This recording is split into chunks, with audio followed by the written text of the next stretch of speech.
Fellow Kenyans, let me now give you the COVID-19 situation as of today.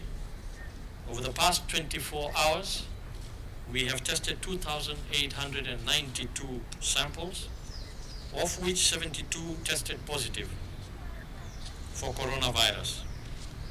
This now brings the total number of positive cases to 2,093, while the total number of samples tested so far is 82,946.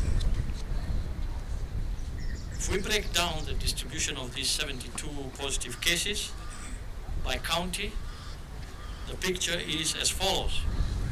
Nairobi, 39 cases, Busia, 13 cases, Mombasa, 8 cases, Kajiado, 4 cases, Migori, 3 cases, Kiambu, 2 cases, Garissa, 2 cases, and Kisumu, 1 case.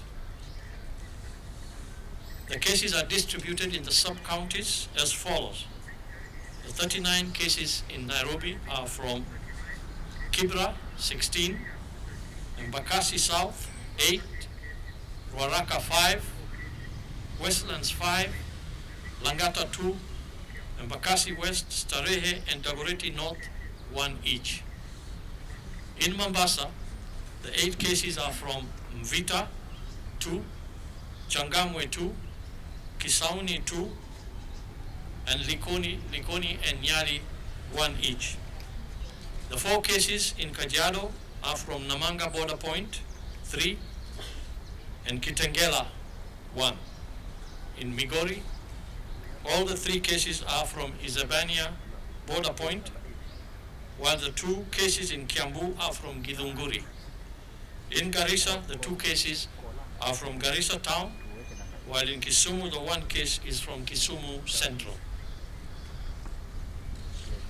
In terms of gender distribution, 50 of these 72 cases are male and 22 are female. Age-wise, the youngest is 11 years old and the oldest is 73 years old. Today, and it is always something to delight in when you have a recovery, we are delighted to inform you that 17 patients have been discharged from our various hospitals. This now brings to 499 the total number of those who have so far recovered from the disease. We thank God and our healthcare workers for this great achievement. The other side of the coin, of course, is when we have a death. And today we are sad to note that we have lost another 2 patients to the disease, bringing our total number of fatalities to 71. Our heartfelt condolences go to the family and friends of these 2 patients. Finally, we continue to appreciate the good work that our healthcare workers of all cadres across the country continue to do under very difficult conditions and circumstances. We can only pray to God to continue blessing them as they offer critical health services to our people.